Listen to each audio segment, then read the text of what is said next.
जय हिंद my dear students, welcome to my channel learn Hindi with Nisha Bhadauria. तो आज हम गुंजन पाठमाला का पाठ 13 एक पत्र श्री नंदिनी के नाम पढ़ेंगे। ये जो पाठ है ये एक पत्र के रूप में है और ये पत्र जो है गुरुदेव रविंद्र ठाकुर ने अपनी पोत्री पुप्पूमणि को 20 सितंबर 1930 को लिखा था। इस पत्र के द्वारा गुरुजी वहाँ की प्राकृतिक सुंदरता, ठंड, खान पान आदि के बारे में बताते हैं। वे शांति निकेतन के प्रति अपना लगाव भी दिखाते हैं। शांति निकेतन क्या है? शांति निकेतन जो है वो रविंद्रनाथ ठाकुर जी द्वारा स्थापित विश्वविद्यालय था, है ना, जिससे उन्हें बहुत ही उसके प्रति बहुत लगाव था। इस पत्र के द्वारा उनके लिखने से साफ पता चलता है कि गुरुजी प्रकृति से हार्दिक लगाव रखते हैं। इस पाठ के माध्यम से हम पत्रों के महत्व को भी जानेंगे, पत्र कितने प्रकार के होते हैं ये भी जानेंगे।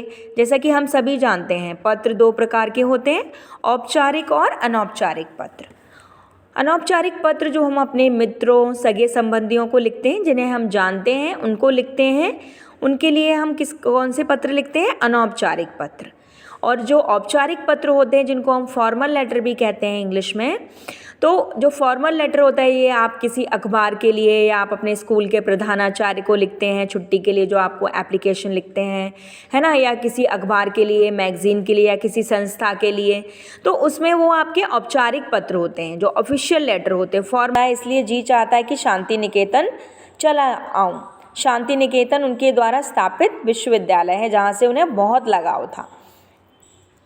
इस बार वहाँ लौटा तो फिर लाख हिलाएं भी वहाँ से हिलने का नाम ना लूँगा। वहीं बैठा बैठा बस केवल चित्रकारी करूँगा। जैसे कि मैंने आपको बताया कि वो बहुत ही अच्छे कवि, लेखक और महान चित्रकार थे, तो उनको चित्रकारी का काफ़ी शौक था।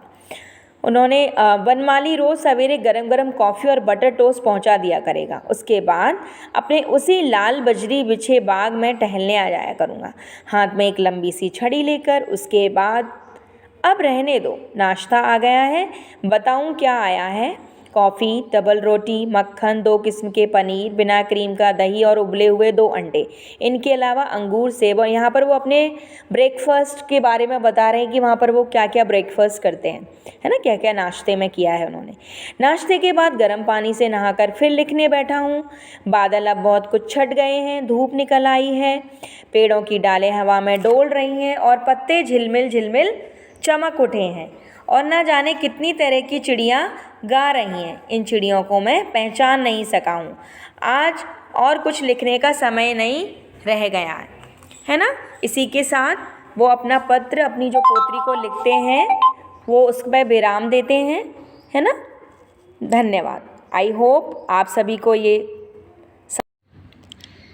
इसी के साथ अब मैं इस पाठ को यहीं समाप्त करती हूँ। आई होप सभी को ये पाठ अच्छे से समझ आया होगा और जब हम क्लास में पढ़ेंगे तो हम दोबारा से औपचारिक और अनौपचारिक पत्र के बारे में जानेंगे। धन्यवाद।